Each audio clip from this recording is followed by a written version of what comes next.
मुझे थोड़ा बहुत जो पता चला, आई मे बी रॉन्ग, यही जो बात आपने की राज्यसभा का नामांकन वाला, पासवान साहब का नॉमिनेशन,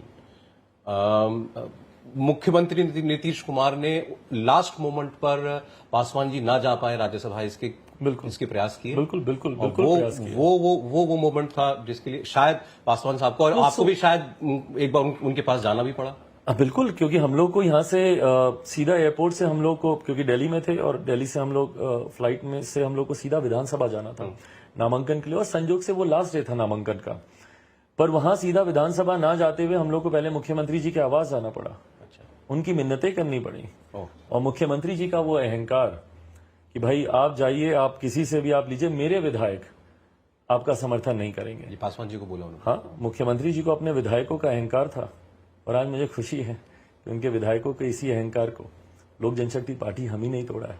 आज आधे से ज्यादा प्रत्याशी उनके चुनाव हारे, तीसरे नंबर की पार्टी मुख्यमंत्री बने हुए हैं, तो उनको ये अहंकार था। But I won't say that was the only reason.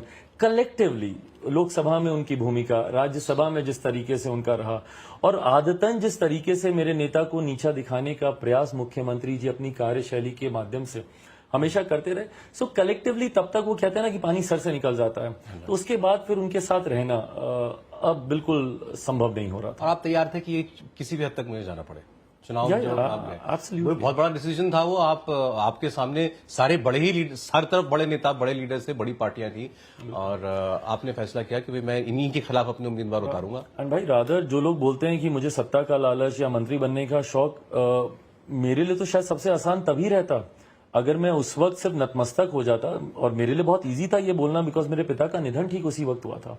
उस वक्त मेरे लिए बहुत आसान था अगर मैं ये कहता कि भाई मैं मानसिक तौर पर उस परिस्थिति में नहीं हूं कि मैं अब अकेले जाके चुनाव लड़ूं।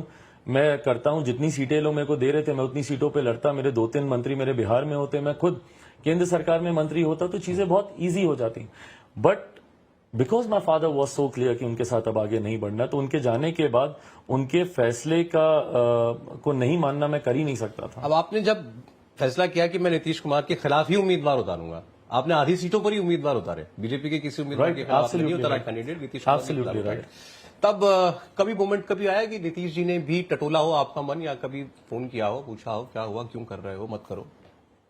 नहीं। मुख्यमंत्री जी बहुत ज्यादा व्यक्तिगत संबंध निभाने में विश्वास नहीं रखते। बहरहाल मैं जब उनसे मिला हूं, देखिए मेरा उनसे सिर्फ राजनीतिक विरोध है, मुझे उन्होंने कोई मेरी जमीन नहीं हड़प रखी है कि मुझे उनसे कोई ऐतराज हो। जब भी मिलते हैं मैं पहुंच चुके उनका आशीर्वाद लेता हूं, बट हाँ, उनकी नीतियों का मैं विरोधी हूं। मैं मानता हूं कि बिहार को बर्बादी की कगार पर लाने के लिए कोई एक व्यक्ति सबसे ज्यादा जिम्मेदार है, तो वो मेरे प्रदेश के मुख्यमंत्री नीतीश कुमार जी हैं। रामविलास जी के जाने के बाद भी, मतलब आपने कहा कि वो कोई व्यक्तिगत रिश्ते नहीं निभाने में यकीन रखते, तब उस लम्हे पर भी आपको नहीं कभी उनसे किसी एक बड़े का साथ जैसा होता है, या भाई ठीक है राज्य के तो बड़े ही हैं वो, राइट, बिल्कुल, एब्सोल्युटली, बिल्कुल, उस नाते सही कभी कुछ कंफर्ट करने की कोशिश? कभी भी नहीं, कुछ नहीं, जो मोदी जी कर रहे हाँ, इन्होंने किया, इन्होंने हर स्तर पर किया, ना सिर्फ मेरे साथ, मेरे परिवार, मेरी मदर, हर किसी के साथ इन्होंने वो निभाया है रिश्ता।